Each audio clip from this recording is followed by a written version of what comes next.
Welcome to the Revisionary, where we're creating from a fresh perspective. Okay, today's video is we're going to be working on, I got this painting from Goodwill for like $6.99, but the canvas was huge. Didn't really like the picture, so I'm going to use it because it would have cost me $20, $30 to buy one. And I'm going to be doing an IOD transfer that's paintable. And I thought this was a perfect fall project. So one thing that I would say is when I put the paint down, I wanted to make sure the paint was dry. If it feels cold to touch, it's still not ready. So later on you'll see my blow dryer there that I dried the canvas the rest of the way so that it would adhere better. You can see the R and the S didn't stick as well because it was still a little damp. And I painted over that again anyway. I cut up the canvas so that it would fit into the frame of the photo. I could realign it. You didn't cut up the canvas, you cut up the IOD transfer. Yes, I did. So I'm using watercolors, and you will see me go over this pumpkin again and again and again because I'm building up depth and shadow and highlights. And I'm doing some color mixing because I don't want, like, you can see the straight orange, but it's harsh. So, and there's also different tones in a pumpkin. Some hints are yellow in highlights and browns in the darker spots. And where the stem actually sinks in, I want some darker shadow there. And on the stem itself, I want a light side where you perceive that the light is coming from and a darker side. Just also to give it some depth and character.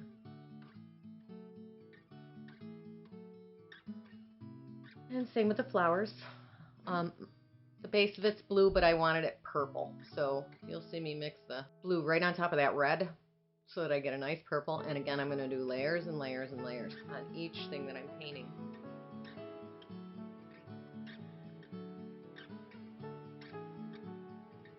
But I could have actually left this white and called it good.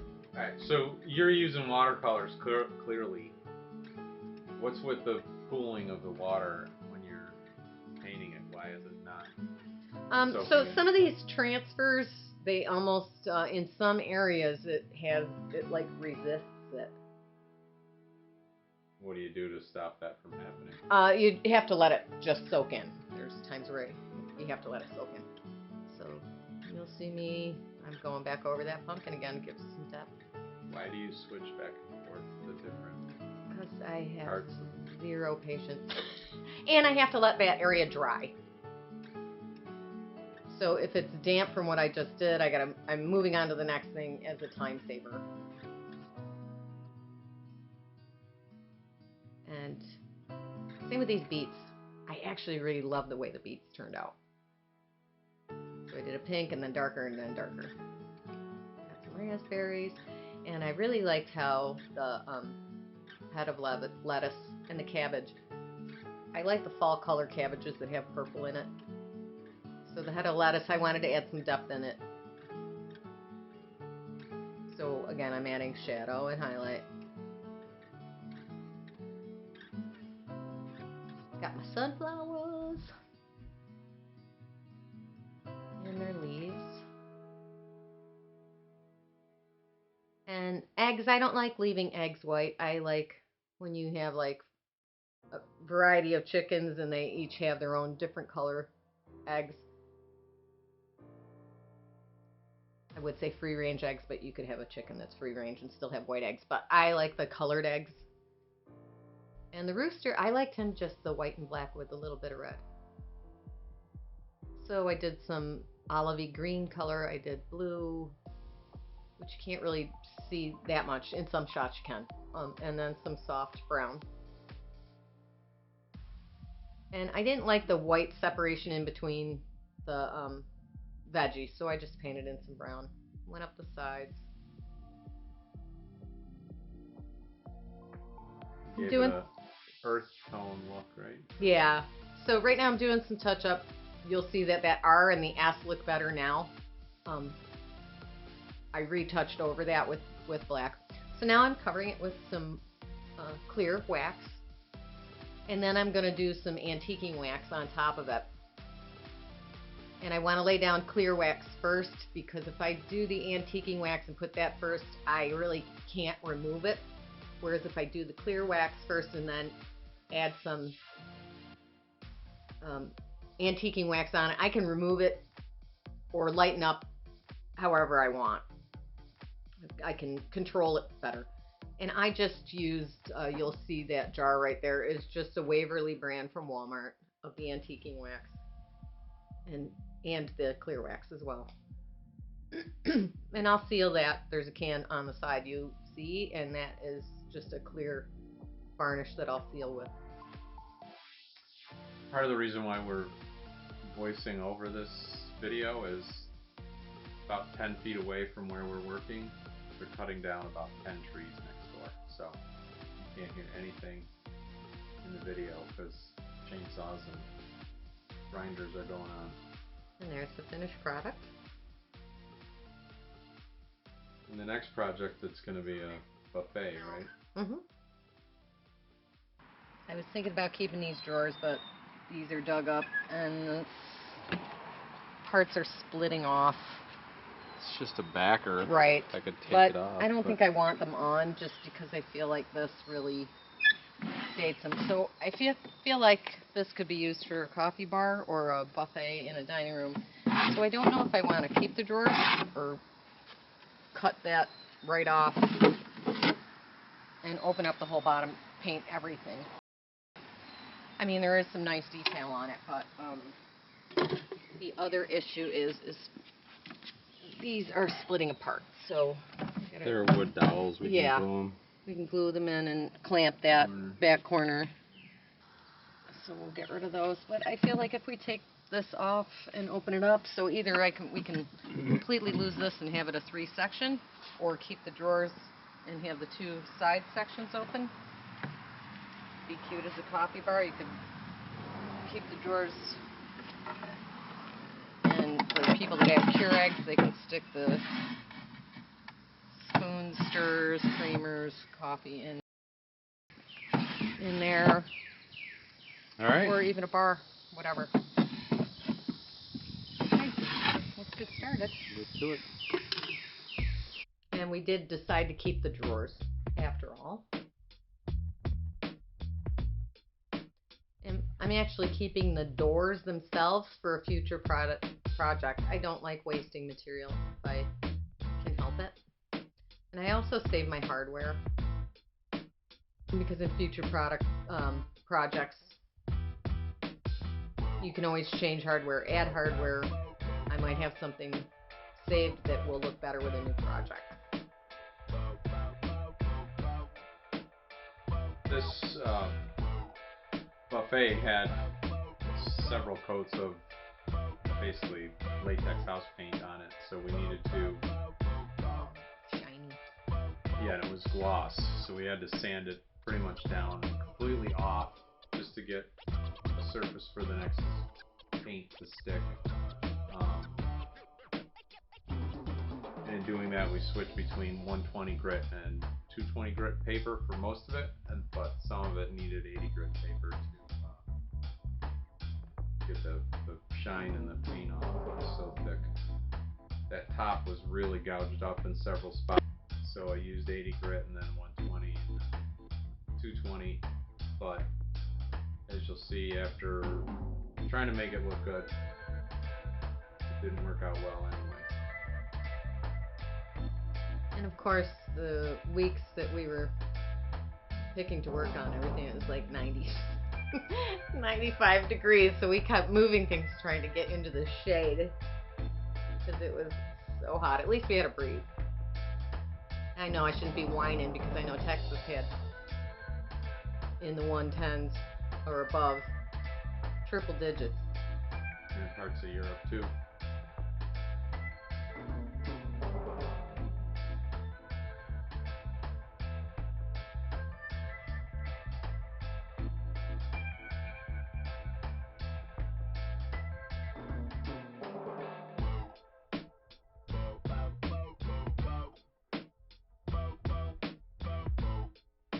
So we are keeping the drawers. The wood underneath the drawers was actually really nice, don't you think? Yeah, I'm not sure what type it is. I can usually tell between pine and oak and maple, but anything else I'm not 100% sure. The paint buildup on the joints was really thick, so I had to take different grits to use different grits to get the buildup off so that the pieces would fit better when I got ready to glue it.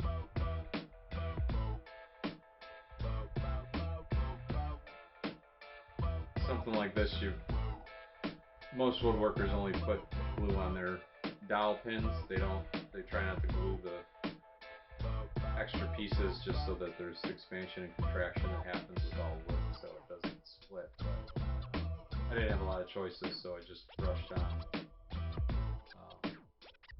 wood glue to as much of the dowels as I could.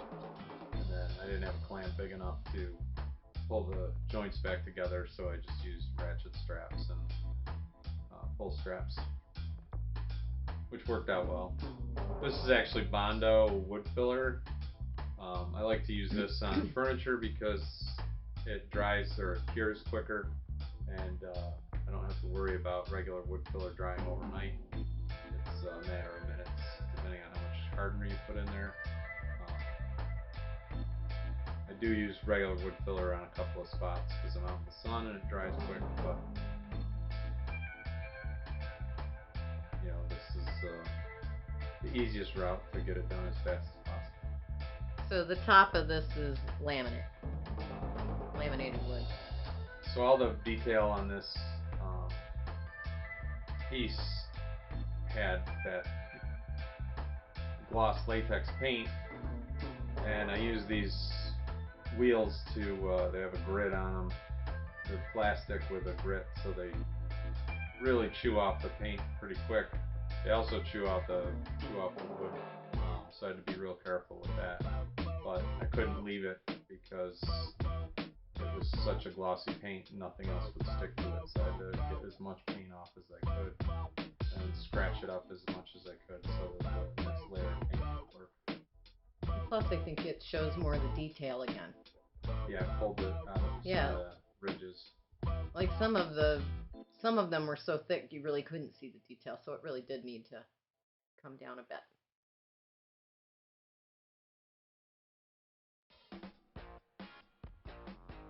Scraping it. Yeah, getting the glue off, I missed this spot here with when I was clamping it, so I just had to get it set up and I did have a clamp that fit that one. Setting nails, making sure everything's tight, and then this is where I'm actually using regular Elmer's wood filler. It's supposedly like a plastic wood filler, but it's water soluble, so it helps mix it up and get it in. And then here we are cleaning it and getting it ready for paint. It's just a primer. So, and on a couple of those insets where we took the drawers off, even with the primer, there was bleed through. So I figured out a way to resolve that by using, you'll see shortly. Again, I used Fusion Mineral Paint. This is in the color Casement.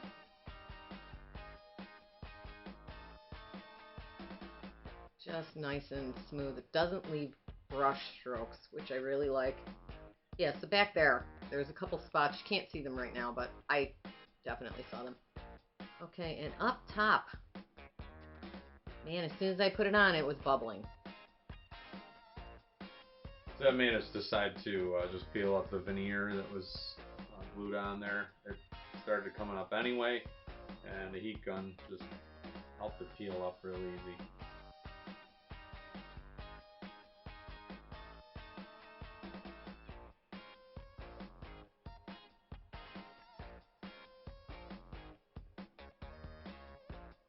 Just sanding it smooth. So you can see the green streaks from the wood. I can't remember what kind of wood that is, if it's birch that does that.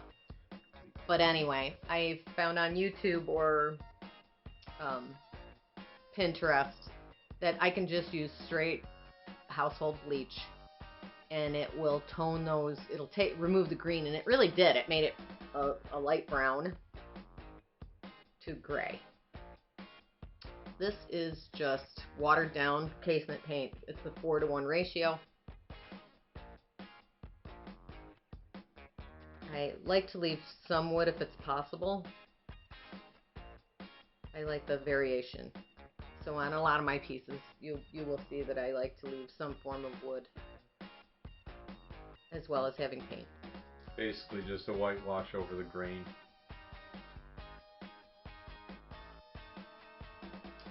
Okay, White Cottage Farm, I believe that's her. Her name's Mary. She's a YouTube person.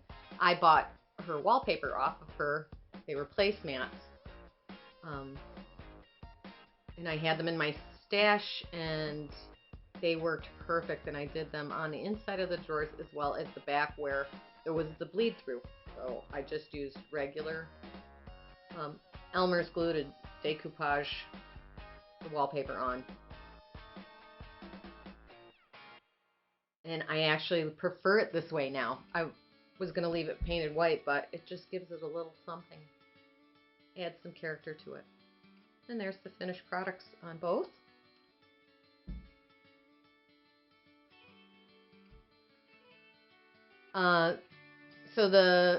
I did change out the knobs. I went to Hobby Lobby. They had it 50% off. I got these oval glass knobs with a little beadwork all the way around the edge of it that just complemented it really well with all the detail on the buffet.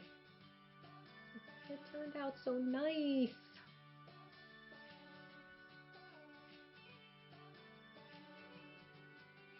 You can actually see that detail. I really love those knobs.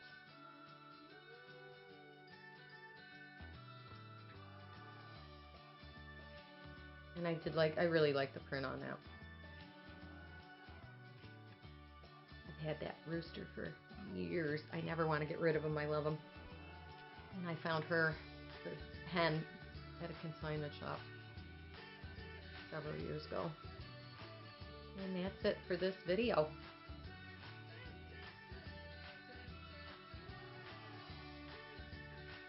Thank you for watching, and we'll see you again next time.